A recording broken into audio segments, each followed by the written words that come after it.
Assalamualaikum warahmatullahi wabarakatuh. Nama saya Afnida Daulay dari Fakultas Kesehatan Masyarakat UIN Sumatera Utara. Dari kelas IKN 9 semester 3 akan menjelaskan tentang alga dan fungi. Nah, di sini ada alga. Alga termasuk ke dalam filum protista, mirip tumbuhan. Tubuh alga disebut talus karena belum dapat dibedakan antara organ akar, batang, dan daun. Karakteristik alga. Yang pertama, termasuk organisme eukariotik. Yang kedua, memiliki sifat uniseluler atau multiseluler. Yang ketiga, memiliki sifat fotoautotrof atau berfotosintesis. Yang keempat, terdapat klorofil dan pigmen fotosintetik lainnya. Yang kelima, memiliki pirenoid atau dapat menyimpan cadangan makanan. Yang keenam, dapat bergerak dan tidak bergerak. Yang ketujuh, berkembang biak secara seksual dan aseksual. Yang kedelapan, habitatnya di perairan atau tempat lembab. Nah, selanjutnya ada perkembangbiakan secara generatif dapat terjadi dengan yang pertama, isogami atau konjugasi. Perkembangbiakan secara kawin antara sel kelamin jantan dan betina yang mempunyai ukuran dan bentuk yang sama. Yang kedua ada anisogami, organisme yang telah dapat dibedakan jenis kelaminnya. Sel yang dihasilkan berbeda ukurannya. Sel kelamin jantan berukuran lebih kecil dari sel kelamin betina. Yang ketiga ada oogami. Perkawinan antar organisme yang berbeda jenis kelaminnya dan masing-masing jenis telah mempunyai alat kelamin atau gametangium. Selanjutnya ada reproduksi alga. Alga berkembang biak secara vegetatif dan generatif. Perkembangbiakan secara vegetatif dapat terjadi dengan yang pertama pembelahan sel, terjadi pada alga uniseluler. Yang kedua pembentukan spora kembar atau zoospora. Yang ketiga fragmentasi, terjadi pada alga uniseluler yang berkoloni. Ada klasifikasi alga. Yang pertama ada chlorophyta atau alga hijau. Ciri-cirinya yang pertama, habitat di air tawar, air laut, dan tempat basah. Yang kedua, uniseluler dan multiseluler. Yang ketiga, ada yang berbentuk benang, lembaran, dan ada pula yang menyerupai tumbuhan tingkat tinggi. Yang keempat, pigmen hijaunya lebih dominan. Yang kelima, perkembangbiakan generatif terjadi secara isogami dan anisogami. Lalu, vegetatifnya terjadi secara fragmentasi dan zoospora. Contohnya ada Chlamydomonas, Volvox, dan Ulvalactuca.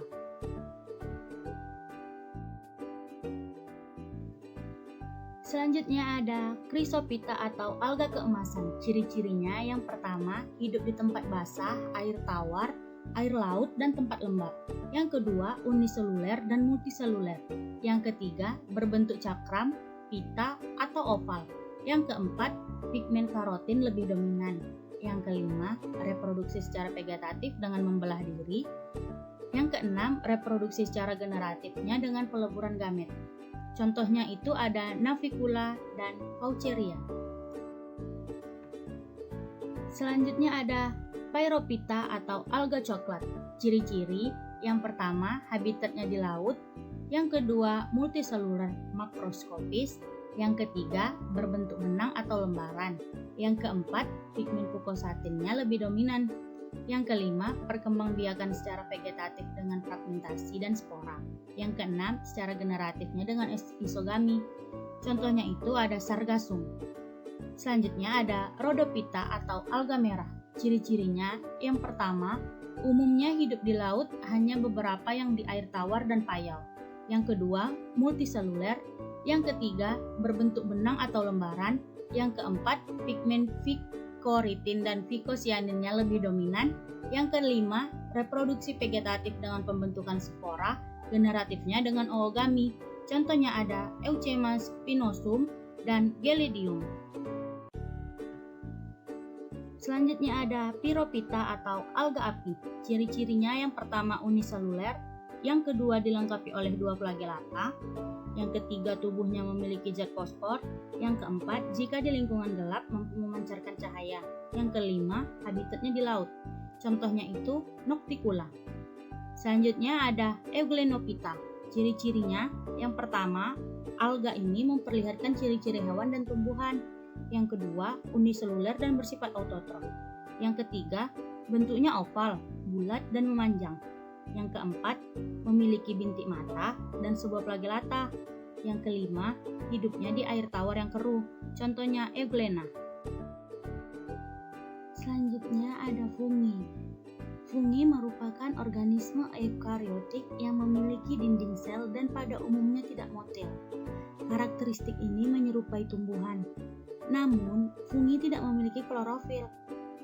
Dengan demikian, fungi tidak dapat melakukan fotosintesis, menghasilkan bahan organik dari karbon dioksida dan air, sehingga fungi disebut sebagai organisme heterotrof dan sifat heterotrof menyerupai sel hewan.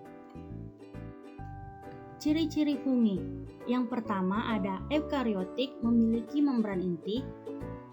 Yang kedua, tidak memiliki klorofil atau heterotrof. Yang ketiga, uniseluler dan multiseluler. Yang keempat, beberapa memiliki zat warna. Yang kelima, mendapatkan nutrisi dengan absorpsi.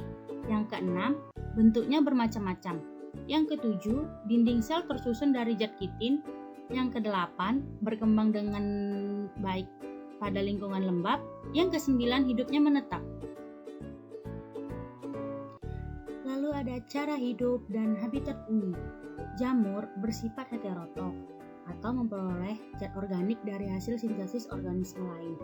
Zat organik dapat berasal dari sisa-sisa organisme mati dan bahan tak hidup atau dari organisme hidup. Jamur hidup pada lingkungan yang beragam. Habitat jamur berada di darat dan di tempat-tempat yang lembab. Meskipun demikian, banyak pula jenis jamur yang hidup pada organisme atau sisa-sisa organisme di laut atau air tawar. Nah, ada cara mendapatkan makanan. Jamur mendapatkan makanannya dengan cara pertama, saprofit, yaitu jamur yang bersifat saprofit memperoleh zat organik dari sisa-sisa organisme mati dan bahan tak hidup. Yang kedua ada parasit. Jamur yang bersifat parasit memperoleh zat organik dari organisme hidup lain. Jamur dengan sifat ini merugikan organisme inangnya karena menyebabkan penyakit. Selanjutnya ada mutualisme. Jamur dengan sifat mutual hidup saling menguntungkan dengan organisme inangnya. Reproduksi fungi. Jamur melakukan reproduksi secara vegetatif maupun secara generatif. Reproduksi secara vegetatif dilakukan dengan beberapa cara, yaitu pertama tunas, fragmentasi, dan spora vegetatif. Reproduksi secara seksual pada jamur melalui kontak gametangium dan konjugasi. Kontak gametangium mengakibatkan terjadinya singami, yaitu persatuan sel dari dua individu. Singami terjadi dalam dua tahap. Tahap pertama adalah plasmogami atau peleburan sitoplasma, dan tahap kedua adalah karyogami atau peleburan inti. Lalu ada struktur tubuh jamur. Yang pertama hipa, benang-benang halus. Yang kedua septa, sekat atau dinding. Yang ketiga lamela. Yang keempat mycelium, hipa yang bercabang membentuk anyaman. Yang keempat hostorium, ujung hipa. Nah, selanjutnya ada klasifikasi jamur. Klasifikasi jamur dibagi ke 4 divisi. Yang pertama, divisi Zygomicota. Yang kedua, divisi Ascomycota. Yang ketiga, divisi Basidiomycota. Yang keempat, divisi Deuteromycota. Nah, sekarang ada divisi Zygomicota. Zygomicota mempunyai ciri-ciri. Yang pertama, hipanya tidak bersekat. Yang kedua, dinding sel dari zat kitin. Yang ketiga, reproduksi seksualnya dengan zygospongarium. Yang keempat, reproduksi aseksualnya dengan sporangium. Yang kelima, saprofit dan parasit. Manfaat Zygomicota dalam kehidupan sehari-hari adalah, contohnya itu Rhizopus oryzae, berperan dalam pembentukan tempe. Selanjutnya ada divisi Ascomycota. Ciri-cirinya yang pertama, hipanya bersekat. Yang kedua, saprofit, parasit, dan bersimbiosis dengan alga biru membentuk lichen. Yang ketiga, reproduksi aseksual dengan conidium. Yang keempat, reproduksi seksual ascus membentuk ascocarp. Nah, manfaat jamur dari divisi Ascomycota adalah Aspergillus oryzae, yaitu mengempukkan adonan roti, dan Neospora crassa, untuk membuat oncom. Nah, selanjutnya ada divisi Basidiomycota. Ciri-cirinya terdiri dari yang pertama, hipanya bersekat, yang kedua, saprofit, parasit, dan bersimbiosis dengan akar tumbuhan membentuk mikroza. Yang ketiga, reproduksi aseksualnya dengan konidium.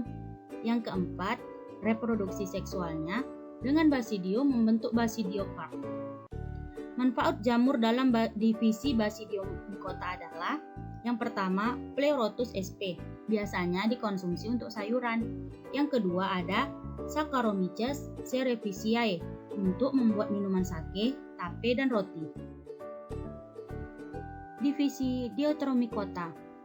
Ciri-cirinya yang pertama multiseluler, yang kedua sebagian besar mikroskopis, yang ketiga dinding sel terbuat dari zat kitin, yang keempat hidup di tempat lembab, yang kelima hidupnya secara saprofit dan parasit. Biasanya dari divisi ini kebanyakan yang menyebabkan penyakit, contohnya Sclerotium roflis, menyebabkan penyakit busuk pada tanaman budidaya.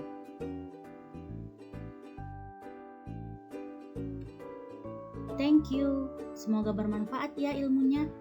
Jangan lupa like, comment, and subscribe.